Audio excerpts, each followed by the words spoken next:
They didn't whisper behind her back. They laughed in her face. They called her a disgrace, a burden, a mistake her father regretted ever allowing to live. She wasn't just unwanted, she was hated for simply existing. And when her body grew heavier, their hearts grew colder. So one night, without warning, her father made a deal no parent ever should. He gave her away like broken property. Not to a kind home, not to safety, but to a man from a feared Apache tribe. A man they thought would ruin her, silence her, or bury her forever. She didn't scream. She didn't beg. But what he whispered the moment they were alone changed everything. Not just her life, but her soul. They thought they had thrown her into hell. What they didn't know is that hell would forge her into something unbreakable. This isn't just a story about cruelty. It's about the fire that rises when the world tries to destroy you. What he did for her wasn't what anyone expected. And by the end, it will leave you breathless. Don't blink, because every second of this story will shatter what you thought you knew about love, pain, and power. They never called her by her name. In her father's mansion, she was simply the fat girl, an embarrassment locked behind thick curtains, away from noble guests and distant cousins. Arabella had grown up hearing the cruel laughter of her brothers, the disgust in her mother's voice, and the silence of her father, who could never bear to look at her without turning away. In a world where women were prized like porcelain dolls, Arabella was treated like a cracked jug, heavy, unwanted, and hidden. Her only crime was that she didn't fit the image of beauty carved by the upper class. Her weight became a curse, and in her father's eyes, a shame too great to bear. When Lord Emmerich struck the deal, he did so with a cold heart. A nearby Apache tribe had been wrongly accused of stealing from their land, and to avoid conflict, the nobleman offered something instead, a gift to calm tensions. They wouldn't give gold. No, they gave Arabella, like an object, like she was nothing. The carriage came at night, not to spare her dignity, but to spare the neighbors the scandal. She wasn't told until her wrists were tied with silk and her mother whispered, "This is your price for being a disgrace." Arabella's lips trembled, but she didn't cry. Not then. Her eyes stared into nothing, as though her soul had already been taken. They rode for hours through barren land, dust choking the sky, silence choking her heart. She thought of the stories, of savages and brutal warriors, of women never seen again. Her heart thudded like a war drum as the wheels creaked over rough earth. When the carriage stopped, she expected chaos, a crowd, maybe screams. But instead, there was only one man. One Apache warrior stood there, tall and still, like stone under the burning sky. His eyes didn't roam over her body like others had. He didn't smirk or scoff. He simply looked at her, long and silent, with a gaze that unsettled her more than any insult ever had. They pushed her toward him. "She's yours now," one of the nobles said with a laugh. "Use her, bury her, whatever you savages do." Arabella stumbled in the dirt, her dress torn, her face burning with shame. The warrior didn't speak. He didn't touch her. He just nodded once, gently, and turned, walking away. She followed, with no choice. And yet she was confused. No ropes, no cage, just footsteps through a land that felt more honest than any room in her father's estate. He led her to a quiet camp by a stream, not a prison. The other Apache watched but said nothing. It was as if they had already accepted her presence. He gave her space, food, water, but no words. For 2 days, silence reigned, and Arabella expected violence with every movement. But none came. On the 3rd day, when her trembling fingers dropped a bowl of stew, she burst into tears. Her body hit the dirt as she sobbed, gasping, "Just do it already. Hurt me. I know what I'm here for." The warrior knelt down. His name was Kale, and for the first time, he spoke, softly, slowly, as though words themselves were sacred. He said, "They gave you like trash, but I see a fire they couldn't kill." Arabella froze. His voice wasn't angry. It wasn't mocking.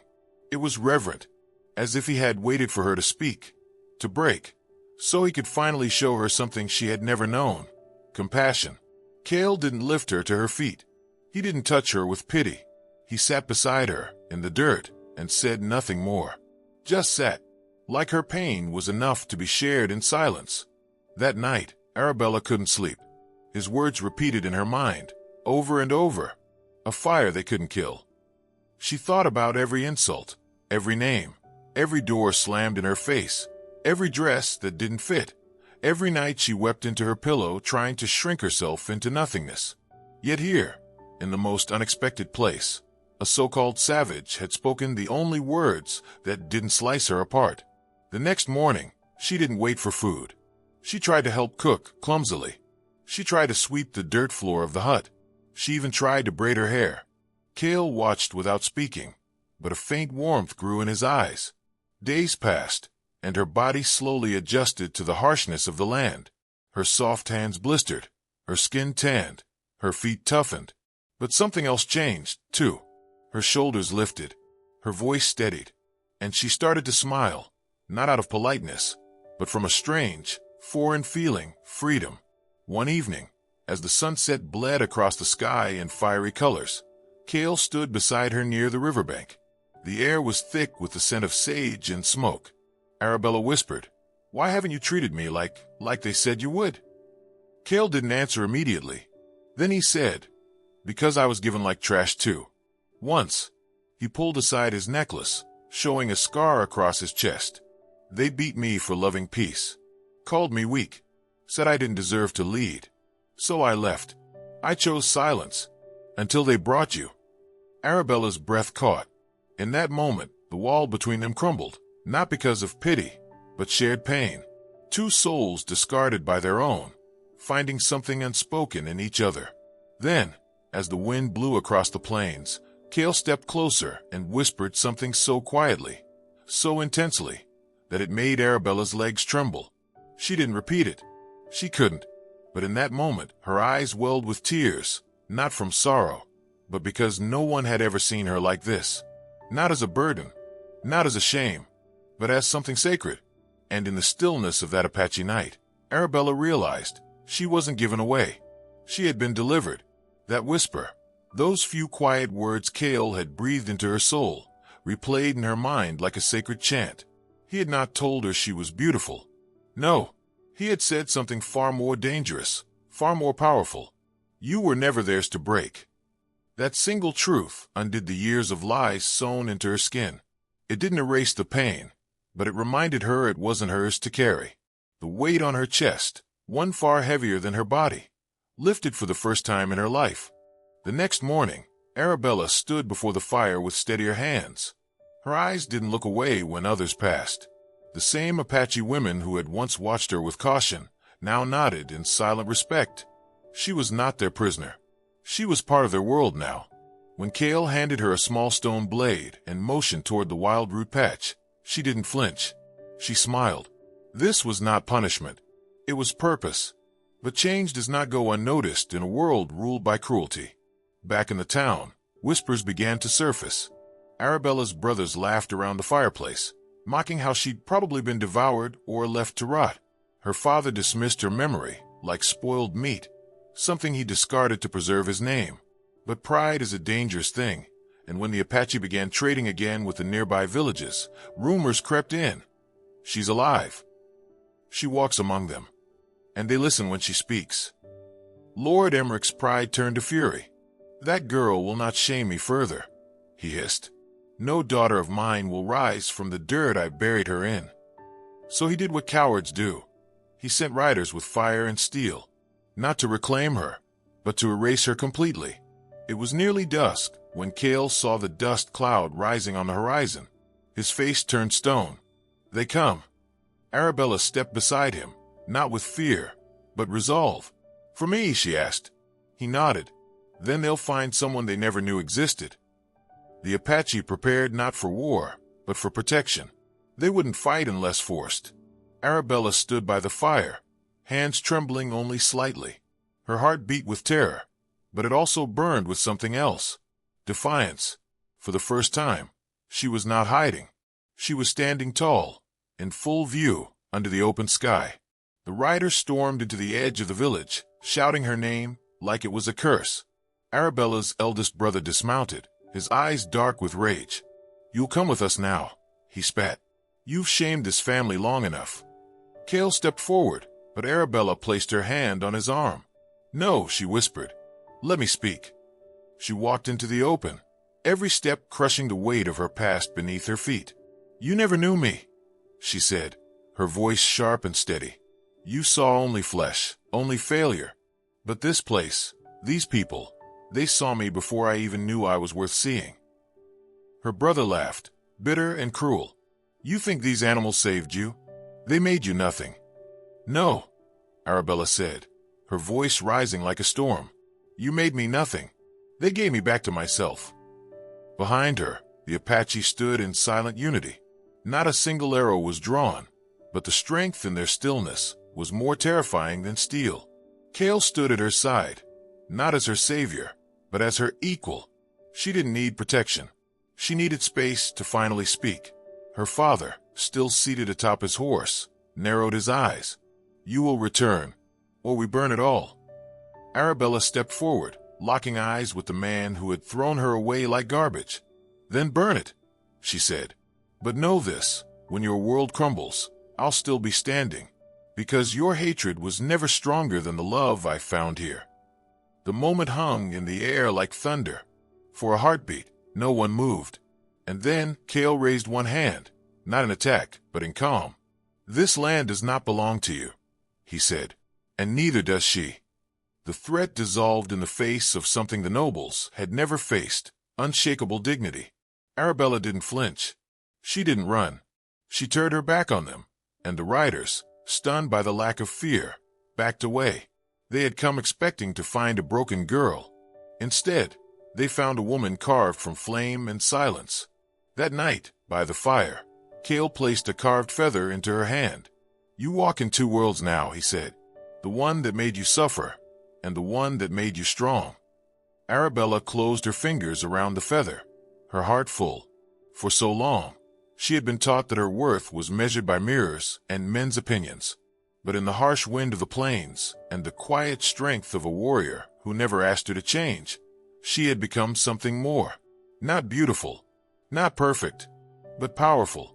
As she looked up at the stars that had always seemed so far, Arabella whispered, "Thank you for seeing me." Cale didn't reply with words.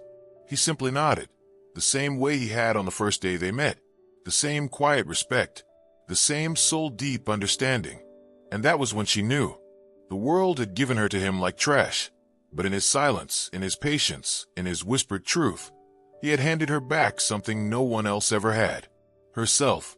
Seasons passed, and Arabella no longer marked time by calendars, but by the rhythm of the earth, the blooming of wildflowers, the shift in wind, the pulse of thunder rolling across the sky. Her skin bore sun and soil. Her hands knew work. Her heart knew freedom. But deep within, a quiet question still stirred. Could a woman truly rewrite her story when the world that condemned her still breathed, just over the horizon? One morning, Cale approached with a letter clenched in his calloused hand. It was from the town. Lord Emmerich had died. No honor, no ceremony, only debts, scandal, and silence. Her family had fallen, and with them, the fortress of cruelty that had once tried to define her. Arabella stared at the letter, unmoved. She felt no joy, only clarity. "I have to go back," she said softly. Cale didn't protest. He knew. Healing wasn't always hiding. Sometimes you had to face the ashes. She returned not in chains, not in shame, but on horseback, cloaked in Apache cloth, her head held high. The villagers stared, not recognizing the woman who rode alone into the square. Her brothers watched from shadows, thinner now, broken by their own greed and cowardice. Arabella said nothing to them. She didn't need to. She walked straight to the orphanage, where unwanted girls whispered stories of a wild woman in the hills. They looked up at her with wonder, not fear. One girl, small and quiet, stared at Arabella's wide frame, then touched her own soft arms and whispered, "Am I too much too?" Arabella knelt and took the child's face in her hands. "You are exactly enough," she said. "Never let them tell you otherwise." From that day on, Arabella returned often, not to reclaim her old life, but to light new ones. She taught. She listened. She stood beside every outcast and told them what Kale had once told her. You were never theirs to break. Back at the camp, under the vast desert sky, Kale waited. She returned with dirt on her boots, fire in her eyes, and a dozen feathers braided into her hair. She was not the girl they gave away. She was the woman they would never forget. One night, as they sat by the fire, Kale placed his hand over hers. No grand words, just presence, just truth. They gave you to me like trash, he said. But they didn't know they were handing me a warrior. Arabella smiled, not out of gratitude, but because she finally believed it. The wind howled through the canyon like a song only the broken could hear. But Arabella wasn't broken anymore. She was the storm, the fire, the legend whispered across tribes and towns alike. And long after her footsteps faded from the earth, her story lived on, of the girl they threw away, and the whisper that rebuilt her soul.